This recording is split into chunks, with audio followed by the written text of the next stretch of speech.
ಮತದಾರರ ಪಟ್ಟಿ ಪರಿಷ್ಕರಣೆ ಕೆಲಸ ಅರ್ಧ ಭಾಗ ಮುಗಿದಿದೆ. ಯಾರ್ಯಾರು ಅರ್ಹ ಮತದಾರರು ಪಟ್ಟಿಗೆ ಸೇರ್ಪಡೆ ಆಗಬೇಕಿತ್ತೋ ಅವರನ್ನ ಸೇರ್ಪಡೆ ಮಾಡುವ ಕೆಲಸ ಇದೇ ತಿಂಗಳು 17ನೇ ತಾರೀಕುವರೆಗೂ ನಡೀತು.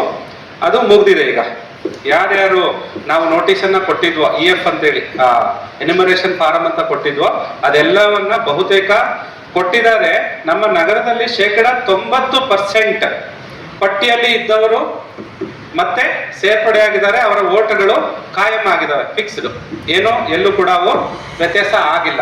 ಆದರೆ ಇನ್ನ 10% ಮತದಾರರು ಪಟ್ಟಿಗೆ ಸೇರ್ಪಡೆ ಆಗಿಲ್ಲ.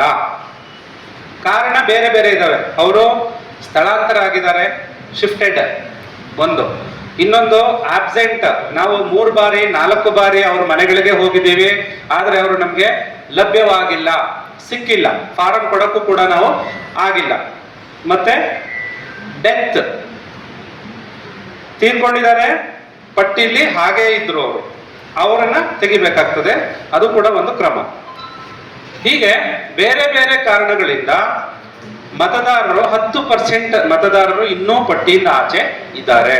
ಅವರನ್ನ ಮತ್ತೆ ಸೇರ್ಪಡೆಗೊಳಿಸ್ಕೊಳ್ಳೋದಕ್ಕೆ, ಪಟ್ಟಿ ಒಳಗಡೆ ತಗೊಳ್ಳೋದಕ್ಕೆ ಇನ್ನೂ ಕೂಡ ಸರ್ಕಾರ, ಚುನಾವಣಾ ಆಯೋಗ ಅನೇಕ ಆಯ್ಕೆಗಳನ್ನ ಜನಗಳಿಗೆ ಕೊಟ್ಟಿದೆ.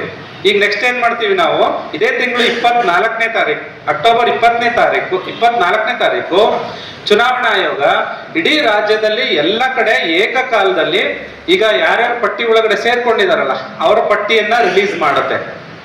ಪಟ್ಟಿ ಒಳಗಡೆ ಸೇರ್ಕೊಂಡಿದ್ದಾರಲ್ಲ ಅವರ ಪಟ್ಟಿಯನ್ನ ಹೆಸರನ್ನ ರಿಲೀಸ್ ಮಾಡುತ್ತೆ. ಅದು ನಮ್ಗೆಲ್ರಿಗೂ ಲಭ್ಯ ಆಗುತ್ತೆ. ಯಾರು ಬೇಕಾದ್ರೂ ನೋಡ್ಕೋಬಹುದು, ನನ್ನ ಓಟು ಇದೆಯಾ, ಇದ್ರೆ ನನ್ನ ಹೆಸರು ಸರಿ ಇದೆಯಾ, ನನ್ನ ವಯಸ್ಸು ಸರಿ ಇದೆಯಾ, ನನ್ನ ಪಾರ್ಟ್ ನಂಬರ್ ಸರಿ ಇದೆಯಾ, ಎಲ್ಲವನ್ನ ನೋಡ್ಕೊಳ್ಬಹುದು. ಇದು ಒಂದು. ಮತ್ತೆ ಯಾರ್ಯಾರು ಸೇರ್ಪಡೆ ಆಗಿಲ್ಲ ಅವರ ಪಟ್ಟಿಯನ್ನು ಕೂಡ ನಾವು ಅವತ್ತು 25ನೇ ತಾರೀಕು, ಆಗಸ್ಟ್ 25ನೇ ತಾರೀಕು ಎಲ್ಲರಿಗೂ ಬಹಿರಂಗವಾಗಿ ತೋರಿಸ್ಬೇಕು. ಅದಕ್ಕೆ ನಾವೇನ್ ಮಾಡಿದೀವಿ, ನಮ್ಮ 31 ವಾರ್ಡುಗಳಲ್ಲಿ ಏಕಕಾಲದಲ್ಲಿ 25ನೇ ತಾರೀಕು 11 ಗಂಟೆಯಿಂದ 1 ಗಂಟೆಯವರೆಗೆ ಎಲ್ಲ ವಾರ್ಡುಗಳಲ್ಲಿ ನಮ್ಮ ಈ ಚುನಾವಣಾಧಿಕಾರಿಗಳಿದಾರಲ್ಲ, BLO, ಬೂತ್ ಲೆವೆಲ್ ಆಫೀಸರ್ಸು, ಅವರು, ಸೂಪರ್ವೈಸರ್ಸು, ನಾವು, ಮತ್ತೆ ಚುನಾವಣೆ ವಿಭಾಗ ತಹಶೀಲ್ದಾರ್ ಆಫೀಸರು, ಅವರು ಎಲ್ಲ ಸೇರಿ ಈ ಪಟ್ಟಿಯನ್ನ ನಾವು ಎಲ್ರಿಗೂ ಓದಿ ಹೇಳ್ತೀವಿ. 25ನೇ ತಾರೀಕು ಬೆಳಗ್ಗೆ 11 ಗಂಟೆಯಿಂದ 1 ಗಂಟೆವರೆಗೂ ಯಾರ್ಯಾರು ಪಟ್ಟಿಯಲ್ಲಿ ಇದ್ದಾರೆ ಅವ್ರದ್ದು ಕನ್ಫರ್ಮ್, ಅವ್ರದ್ದೇನು ಇಲ್ಲ, ಕೆಲಸ ಇಲ್ಲ. ಮತ್ತೆ ಇನ್ಯಾರ್ಯಾರು ಇಲ್ಲ, ಪಟ್ಟಿ ಒಳಗಡೆ ಇಲ್ಲೇ ಇರೋರು ಯಾರ್ಯಾರು ಇಲ್ಲ ಮತ್ತು ಯಾವ ಕಾರಣಕ್ಕೆ ಸೇರ್ಪಡೆ ಮಾಡಕ್ಕೆ ಆಗಿಲ್ಲ ಅನ್ನೋದನ್ನ ನಾವು ನಿಮ್ಗೆಲ್ರಿಗೂ ತಿಳಿಸ್ಕೊಡ್ತೀವಿ. ಅಂದ್ರೆ ಪಬ್ಲಿಕ್ನು ಕರಿತೀವಿ. ಪಬ್ಲಿಕ್, ಲೋಕಲ್ ರೆಪ್ರೆಸೆಂಟೇಟಿವ್ಸು, ನಮ್ಮ ನಗರಸಭಾ ಸದಸ್ಯರು, ನಮ್ಮ ಸಿಬ್ಬಂದಿ, BLOs ಎಲ್ಲರೂ ಇರ್ತಾರೆ. ಎಲ್ಲರ ಸಮ್ಮುಖದಲ್ಲಿ, ಎಲ್ಲ ರಾಜಕೀಯ ಪಾರ್ಟಿಗಳ ಸಮ್ಮುಖದಲ್ಲಿ ಅದನ್ನ ನಾವು ಪ್ರಚುರಪಡಿಸ್ಬೇಕು, ಓದಿ ಹೇಳಬೇಕು. ಈಗ ಒಂದು ವಾರ್ಡ್, 25ನೇ ವಾರ್ಡಲ್ಲಿ 900 ಜನ ಪಟ್ಟಿಯಲ್ಲಿ ಸೇರ್ಪಡೆ ಆಗಿದ್ದಾರೆ, ಇನ್ನ 100 ಜನ ಆಗಿಲ್ಲ. ಆ 100 ಜನ ಯಾರು, ಹೆಸರು ಸಮೇತ ಆ 100 ಜನ ಯಾರು, ಯಾವ ಕಾರಣಕ್ಕೆ ಆಗಿಲ್ಲ ಅನ್ನೋದೆಲ್ಲವನ್ನ ನಾವು ಡೀಟೇಲ್ ಆಗಿ ವಿವರವನ್ನ ತಿಳಿಸ್ತೀವಿ. ಅವತ್ತು ತಾವೆಲ್ಲರೂ ಹಾಜರಿರ್ಬೇಕು, ಜನಗಳಿಗೆ ಆದಷ್ಟು ಈ ವಿಷಯವನ್ನ ತಿಳಿಸ್ಬೇಕು. ತಿಳಿಸಾದ್ಮೇಲೆ ಮತ್ತೆ 25ನೇ ತಾರೀಕಿಂದನೇ ಯಾರ್ಯಾರು ಪಟ್ಟಿಯಿಂದ ಆಚೆ ಉಳಿದಿದಾರಲ್ಲ, 10% ಉಳಿದಿದಾರಲ್ಲ, ಅವರಿಗೆ ನೋಟಿಸ್ ಅನ್ನ ಕೊಡ್ತೀವಿ.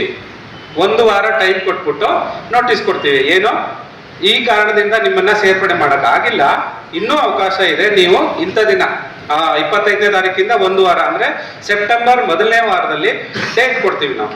ಇಂಥ ದಿನ ಇಂತಹ ಪೋಲಿಂಗ್ ಸ್ಟೇಷನ್ ನಲ್ಲಿ, ಮತಗಟ್ಟೆಯಲ್ಲಿ ನಾವು ನಿಮ್ಮನ್ನ ಕಾಯ್ತಾ ಇರ್ತೀವಿ. ನೀವು ನಿಮ್ಮ ದಾಖಲೆ ಸಮೇತ, ID ಕಾರ್ಡ್ 13 ದಾಖಲೆಗಳಿದಾವೆ, Aadhaar card, voter ID, bank passbook, driving licence, PAN card, ration card, ಈ ತರ ಒಟ್ಟಾರೆ 13 ಅಡ್ರೆಸ್ ಪ್ರೂಫ್ ಅನ್ನ ತಕೊಂಡು, 13ರಲ್ಲಿ ಯಾವ್ದಾದ್ರು ಎರಡು ಅಡ್ರೆಸ್ ಪ್ರೂಫ್ ಅನ್ನ ತಕೊಂಡು ನಾವು ವಿಚಾರಣೆ ಮಾಡ್ತೀವಿ. ಸೆಪ್ಟೆಂಬರ್ 1ನೇ ವಾರದಲ್ಲಿ ವಿಚಾರಣೆಯನ್ನ ಮಾಡ್ತೀವಿ. ಆ ವಿಚಾರಣೆಗೆ ಬರಬೇಕು. ಬಂದ್ಬಿಟ್ಟು ಹೆಸರು ವ್ಯತ್ಯಾಸ ಇರುತ್ತೆ. ಹೆಸರು ಮಹೇಶ ಅಂತ ಇರುತ್ತೆ, ಆದ್ರೆ ಅವನ ID ಕಾರ್ಡ್ ಅಲ್ಲಿ ಮಹೇಶ್ವರಪ್ಪ ಅಂತ ಇರುತ್ತೆ. ಎರಡು ವ್ಯಕ್ತಿ ಒಬ್ರೆ, ಒಂದ್ ಕಡೆ ಮಹೇಶ ಅಂತ ಇದೆ, ಇನ್ನೊಂದ್ ಕಡೆ ಮಹೇಶ್ವರಪ್ಪ ಅಂತ ಇದೆ. ಆ ವ್ಯಕ್ತಿ ಏನ್ ಮಾಡ್ತಾನೆ, ಬಂದ್ಬಿಟ್ಟು ನೋಡಿ ಸ್ವಾಮಿ ನನ್ನದು ಎರಡು ಹೆಸರು ನನ್ನ ದಾಖಲೆಗಳಲ್ಲಿ ಇದೆ, ಎರಡೂ ಒಂದೇ, ಆ ಎರಡು ವ್ಯಕ್ತಿ ನಾನೊಬ್ಬನೇ ಅಂತ ಹೇಳ್ತಾರೆ. ನಾವು ಅದನ್ನ ನೋಡ್ಬಿಟ್ಟು ಹೌದು ಸರಿ ಇದೆ ಅಂತೇಳಿ ಮತ್ತೆ ಅವರನ್ನ ಸೇರ್ಸೋದಕ್ಕೆ ಆದೇಶವನ್ನ ಮಾಡ್ತೀವಿ. ಸೊ ಇದು ಸೆಪ್ಟೆಂಬರ್ ಮೊದಲನೇ ವಾರ 1 ವಾರಗಳ ಕಾಲ ನಡೀತದೆ. ಒಂದ್ ವೇಳೆ ಅವ್ರು ಬರ್ಲಿಲ್ಲ, ನಾವು ಯಾವ್ದೋ ಒಂದು ಡೇಟ್ ಕೊಟ್ಟಿದ್ದೀವಿ, ಸೆಪ್ಟೆಂಬರ್ 1ನೇ ತಾರೀಕು ಡೇಟ್ ಕೊಟ್ಟಿದ್ದೀವಿ, ಅವ್ರು ಬೇರೆ ಬೇರೆ ಕಾರಣದಿಂದ ಬರೋದಕ್ಕೆ ಆಗ್ಲಿಲ್ಲ, ಮತ್ತೆ ಡೇಟ್ ಕೊಡ್ತೀವಿ. 3 ದಿನ ಬಿಟ್ಟು ಮತ್ತೆ ಡೇಟ್ ಕೊಡ್ತೀವಿ. ಅವತ್ತು ಬರ್ಲಿಲ್ಲ, ಮತ್ತೆ 3 ದಿನ ಬಿಟ್ಟು ಡೇಟ್ ಅನ್ನ ಕೊಡ್ತೀವಿ. ಅಂದ್ರೆ ಅವ್ರಿಗೆ 3 ಅವಕಾಶಗಳನ್ನ ಕೊಡ್ತೀವಿ. ಆ 3 ಅವಕಾಶಗಳಲ್ಲಿ ಯಾವತ್ತಾದ್ರೂ ಒಂದು ಸಾರಿ ಬಂದು ಅವರು ಅವ್ರ ದಾಖಲೆಗಳನ್ನ ಕೊಟ್ರೆ ಆ 10% ಏನು ವೋಟರ್ ಲಿಸ್ಟ್ ಇಂದ ಆಚೆ ಇದ್ದಾರೆ ಅವರನ್ನ ಮತ್ತೆ ಮತದಾರರ ಪಟ್ಟಿಗೆ ಸೇರ್ಪಡೆ ಮಾಡೋದಕ್ಕೆ ಅವಕಾಶ ಇದೆ. ಸೊ 25ನೇ ತಾರೀಕು ಪಟ್ಟಿಯಲ್ಲಿ ಯಾರ್ಯಾರಿದ್ದಾರೆ ಯಾರ್ಯಾರಿಲ್ಲ ಅನ್ನೋದು ನೋಡ್ಕೊಳ್ಳೋದು ಗೊತ್ತಾಗ್ತದೆ. ಮತ್ತೆ ನೋಡ್ಕೊಂಡ್ಮೇಲೆ ಯಾರ್ಯಾರು ಇಲ್ವೋ ಅವ್ರಿಗೆ 1 ವಾರಗಳ ಕಾಲ ನಾವು ನೋಟಿಸ್ ಅನ್ನ ಕೊಡ್ತೀವಿ, ವಿಚಾರಣೆಗೆ ಡೇಟ್ ಅನ್ನ ಫಿಕ್ಸ್ ಮಾಡ್ತೀವಿ, ವಿಚಾರಣೆಯನ್ನ ಕಂಡಕ್ಟ್ ಮಾಡ್ತೀವಿ. ಆ ವಿಚಾರಣೆಗೆ ಬರದೇ ಇದ್ರೆ 1, 2, 3 ಅವಕಾಶವನ್ನ ಕೊಟ್ಟು ಅವ್ರಿಗೆ ಮತ್ತೆ ಸೇರ್ಪಡೆ ಮಾಡ್ಕೊಳ್ಳಿಕ್ಕೆ ಅನುಕೂಲ ಮಾಡ್ಕೊಡಕ್ಕೆ ಆಗ್ತದೆ. ಇದು SIR ಪ್ರಕ್ರಿಯೆಯಲ್ಲಿ ಬಹಳ ಪ್ರಮುಖವಾದಂತಹ ಸ್ಟೇಜ್ ಅಂತ.